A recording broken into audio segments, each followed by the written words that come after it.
We ran into a vehicle had already been used to block the road.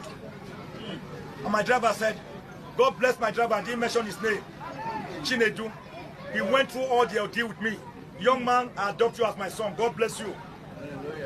He's in Benin now. He said, Oga, people like saying that I'm robber. So then I said, then turn the car, reverse. As he put it on reverse, a gun was on my head. Automatic weapon. And they said, don't move. If you move an inch, we blast you. I told Chinedu, don't move. They dragged me out of the car.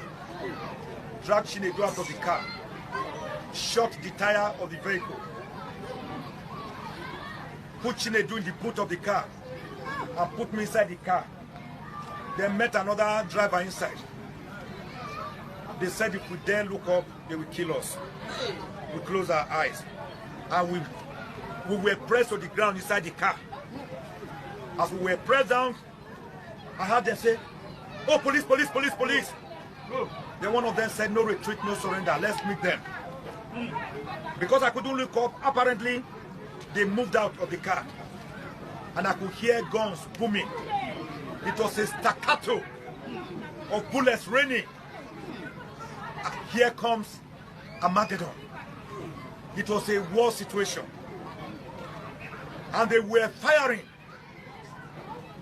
And as they were firing, the car was moving. They were telling them advance a little.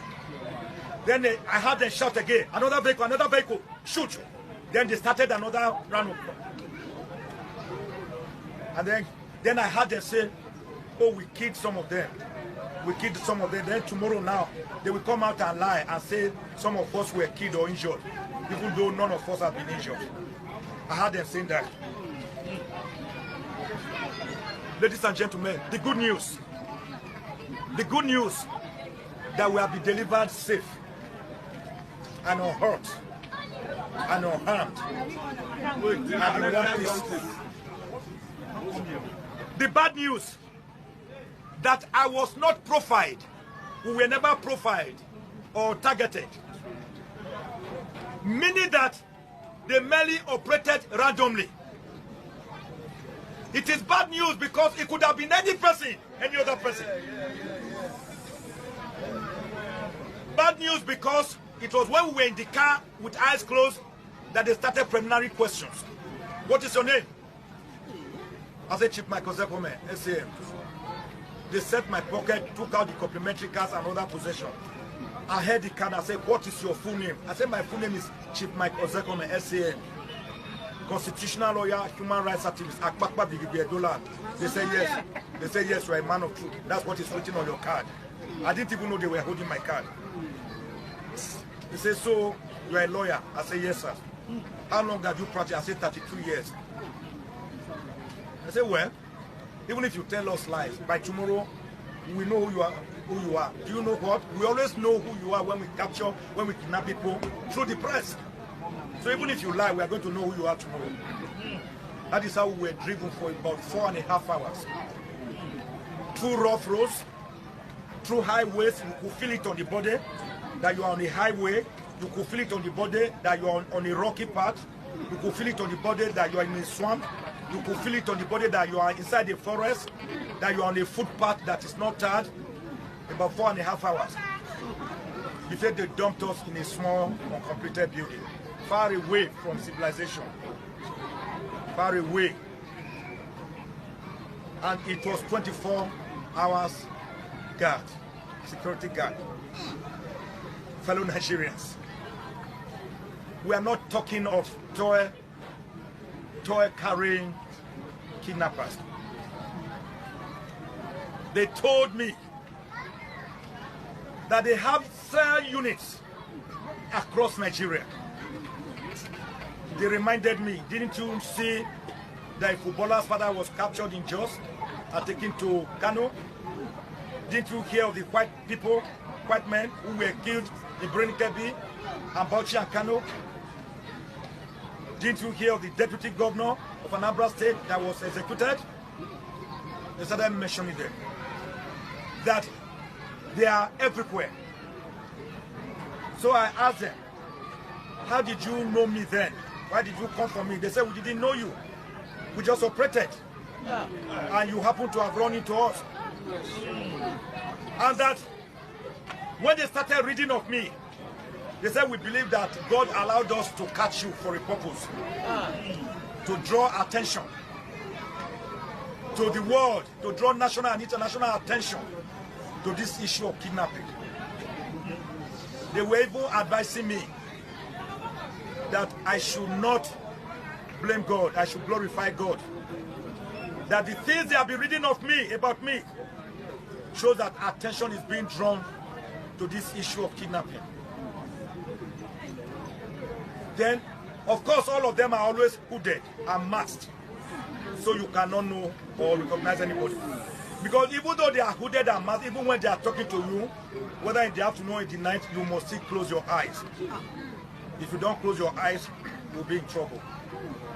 The death sentence was always hanging on us 24 hours a day. The experience was one of horrendous tragedy. It was horrific, to put it mildly. We were psychologically tortured. We were mentally, excruciatingly tortured. We suffered from psychical trauma. It was spiritually unnerving. It was physically debilitating. It was the nearest thing to death on earth. Fellow countrymen, if hell is worse than that, let us all pray that we will never go to hell.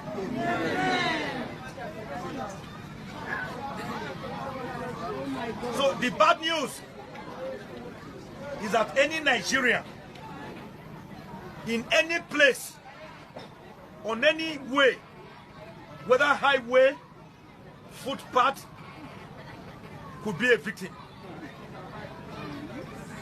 The bad news is that in our unit where we were captured and detained, there were also others.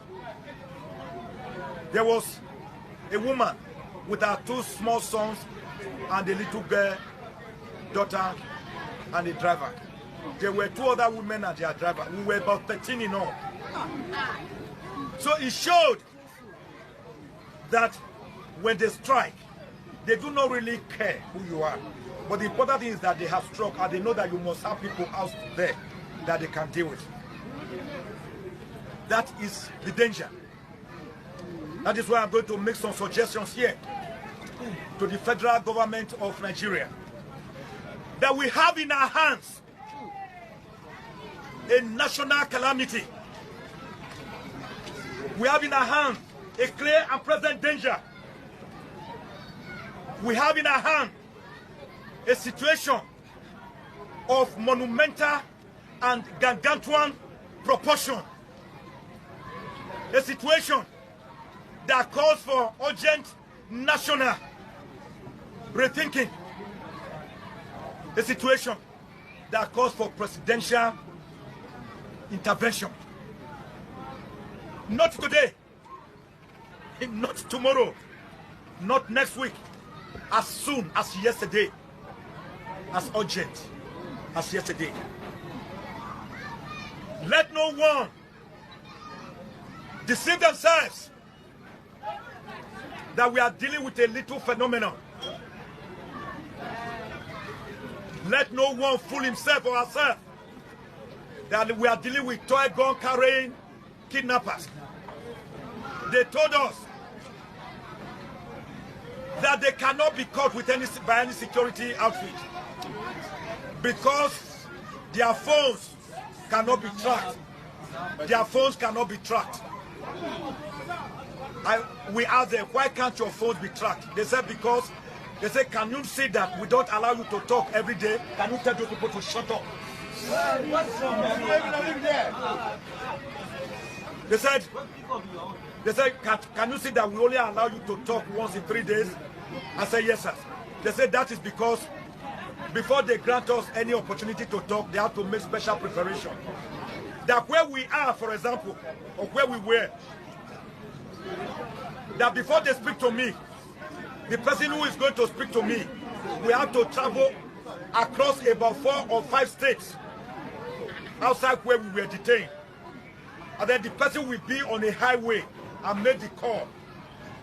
When he makes the call to their person, then they will now connect the person that represents me that they are talking with.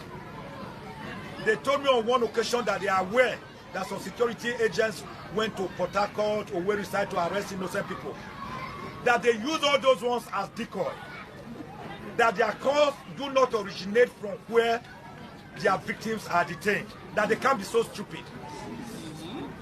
Ladies and gentlemen, we are dealing with very well-read people, graduates, that speak impeccable English. Very well-read graduates that talk philosophy. That when they are hooded, they discuss national issues with you, problems of the country. Why they said they are in the forest, in the jungles, why they are fighting against